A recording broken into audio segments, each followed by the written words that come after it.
Inilah Adam. Dia menghidapi penyakit gout. Cubalah Ural. Ia boleh membantu untuk mencegah pengkristalan asid urik dalam terapi gout. Ural, pengekali air kencing yang berkesan untuk gout. Hai, Assalamualaikum. Anda sedang menonton Sekilas Fakta 10 Januari 2024 bersama saya, Pia Ernadia.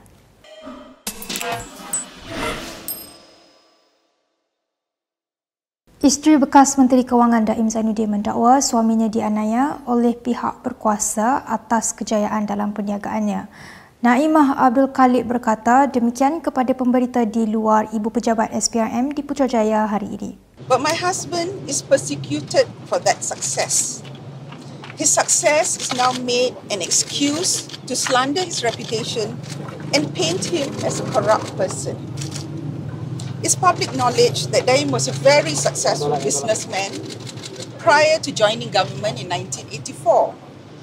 He was already widely referred in the media at that time as a tycoon and a multi-millionaire before taking public office 40 years ago. Now, a campaign of disinformation and misperception is being relentlessly spread, suggesting that because he is very wealthy, he is therefore corrupt.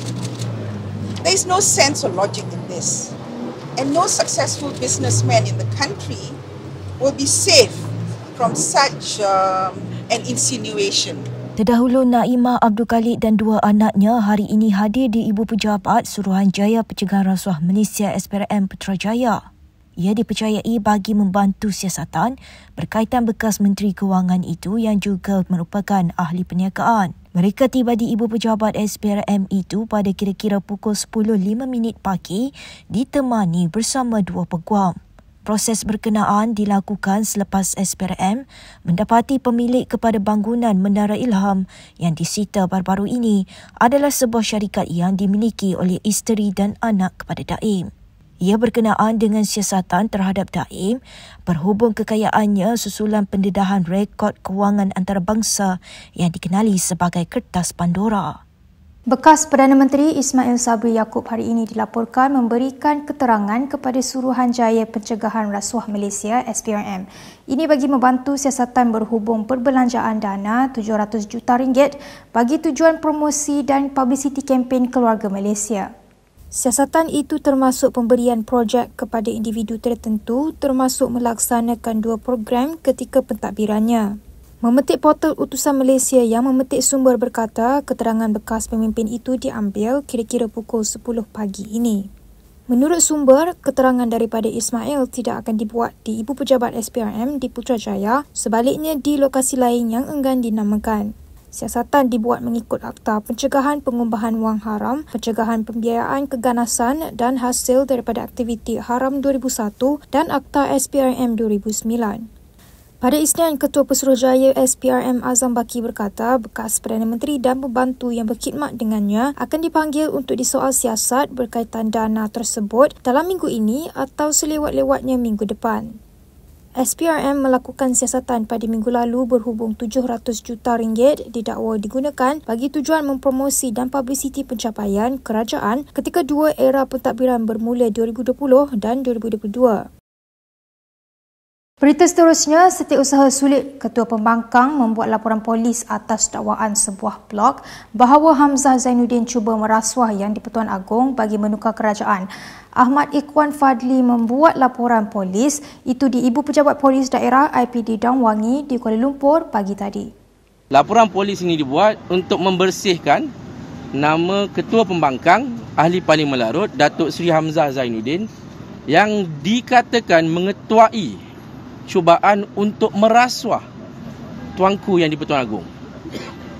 Jadi dengan laporan polis ini jelas ini adalah fitnah dan saya minta polis dan segala kekuatannya menggunakan kepakaran yang ada untuk menjejaki orang yang menulis artikel ini, orang yang mengupload artikel ini dan menyebarkannya dengan tujuan jahat. Malaysia kini tidak menyiarkan butiran terperinci dakwaan itu kerana tidak dapat mengesahkannya. Sementara itu, PAS mendesak Perdana Menteri Anwar Ibrahim mendedahkan sumber berhubung dana RM500 juta dan RM750 juta seperti dinyatakan dalam kenyataan medianya semalam. Dalam satu kenyataan, Ketua Penerangan PAS Ahmad Fadli Syari berharap ia tidak seperti tuduhan Perikatan Nasional PN menerima dana judi yang gagal dibuktikan Perdana Menteri sehingga kini.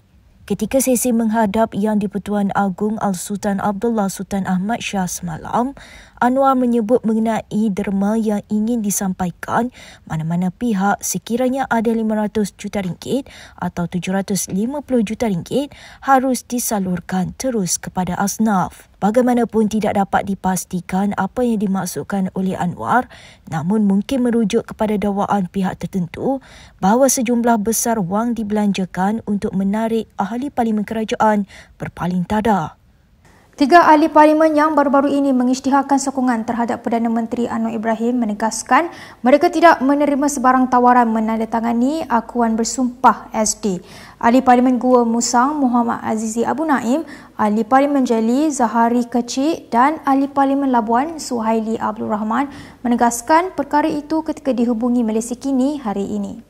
Suhaili pula menegaskan dia tidak akan membuat pusingan UU sama sekali dalam soal tersebut. Sementara itu, Zahari juga menyatakan dia tidak menerima sebarang tawaran daripada mana-mana pihak yang mahu menjatuhkan kerajaan perpaduan. Untuk rekod, ketiga-tiga mereka merupakan antara 5 anggota parlimen daripada Bersatu yang menyatakan sokongan kepada Anwar sebelum ini. Sejak beberapa hari lalu, Menteri Besar Kedah yang juga pengarah pilihan raya PN Muhammad Sanusi Maknor mendakwa mereka sudah bersedia mengambil alih kerajaan kerana mendapat jumlah yang mencukupi bagi membentuk majoriti di Dewan Rakyat. Hal ini kerana dakwa Sanusi, PN sudah mempunyai jumlah SD yang mencukupi. Dia bagaimanapun tidak memaklumkan secara terperinci termasuk mengenai jumlah SD yang diperoleh. Dakwaan itu muncul selepas spekulasi wujudnya langkah Dubai yang dikatakan mengancam kepada kejatuhan kerajaan perpaduan. Beberapa hantaran media sosial di laman rasmi PAS dan pemimpinnya menggesa penyokongnya supaya bertenang. Ini dipercayai ada kaitan dengan kabar angin yang timbul mendakwa pembangkang cuba melakukan rampasan kuasa politik dan menggulingkan pentadbiran Anwar. Ketua Penerangan PAS Ahmad Fadli Syari ketika dihubungi Malaysia Kini menjelaskan mengenai hantaran tanda pagar kekal tenang itu. Beliau menjelaskan bahawa ia bermaksud apa-apa yang berlaku perlu terus kekal tenang dan tidak provokasi. Ditanya jika sebab di sebalik hebahan tanda pagar itu berkaitan kabar angin kemungkinan pembangkang merampas kuasa, Fadli berkata ia adalah satu kemungkinan. Fadli juga menafikan spekulasi awal bahawa mesej tanda pagar itu tercetus daripada tuduhan yang dilemparkan terhadap PAS kerana didakwa mendalangi kebakaran di rumah pemimpin DAP, Ngeh Koham, pagi tadi. Pada tengah hari ini, laman rasmi PAS menghebahkan kekal tenang namun tiada perincian lanjut diberikan. Presiden PAS Abdul Hadi Awang mengikuti trend menggunakan tanda pagar itu tetapi tidak memberikan konteks dalam videonya. Baik, kita ke perkembangan berikutnya. Rumah Ngeh Koham di Beruas Perak dibaling Molotov cocktail atau bom petrol di kediaman ahli Parlimen Beruas itu awal pagi tadi. Dalam kejadian tersebut menyebabkan kebakaran yang memusnahkan salah sebuah kereta Koham. Setiausaha Agungnya Anthony Lok Siu Fok dalam kenyataan berkata apa sahaja bentuk unsur keganasan tidak boleh diterima untuk menyelesaikan perbezaan dalam masyarakat. Oleh itu, menurut beliau, pihaknya meminta Kementerian Dalam Negeri dan Polis Diraja Malaysia (PDRM) supaya mengambil perhatian serius dalam kejadian ini. Sinciu Daily melaporkan tiada kemalangan jiwa dilaporkan dalam kejadian 2.50 pagi itu.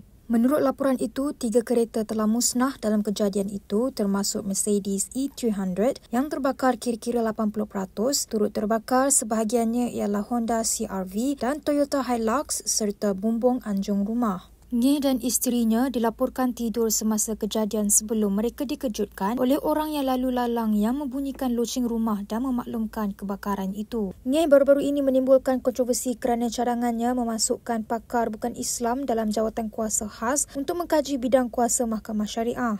Berikutan tidak balas yang meluas, dia memohon maaf dan menarik balik cadangannya. Who want to burn my cars, my house and even harm my family. If they have been misled by falsehood and instigated by others to hate and commit violence. Such past and bersatu leaders have defamed me and misled our society, especially the Muslim community. Mereka mengapi-apikan, menghasut orang untuk benci saya. Kalau kita tahu hakikat kebencian ialah keganasan, itulah yang berlaku bagi saya. Saya syakilah. Kalau tidak, kenapa orang nak bakar saya punya kereta, saya punya rumah, nak bakar kalau saya dalam rumah, bagi saya mati dalam rumah untuk bunuh saya. Kenyataan Nge Koham bahawa perbuatan khianat di rumahnya mungkin ada kaitan dengan tindakannya menyentuh bidang kuasa perundangan Islam hanyalah andaian semata-mata. Menteri Dalam Negeri Saifuddin Nasution Ismail berkata, polis akan membuat siasatan menyeluruh bagi mengenal pasti motif dan identiti suspek. Jadi kita faham sebab dia adalah victims, okey. Tapi dari segi pasukan polis, kita kata tugas untuk establish motif, mengesan suspek, mencari semua punca sudah pun bermula dan kita pada masa yang sama mengulangi jaminan kepada masyarakat sana jangan ada pihak-pihak yang mengambil tindakan melampaui lunas undang-undang. Okey. Baik, berikut beberapa lagi ringkasan berita untuk hari ini.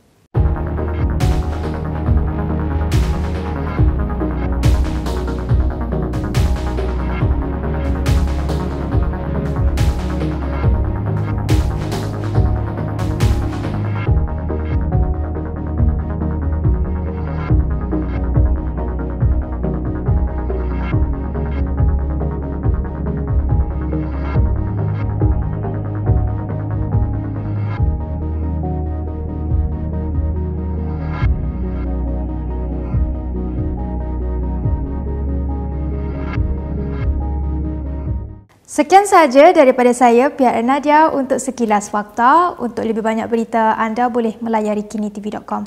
Anda juga boleh mengikuti kami di Instagram, Twitter, YouTube dan Facebook. Salam hormat dan jumpa lagi.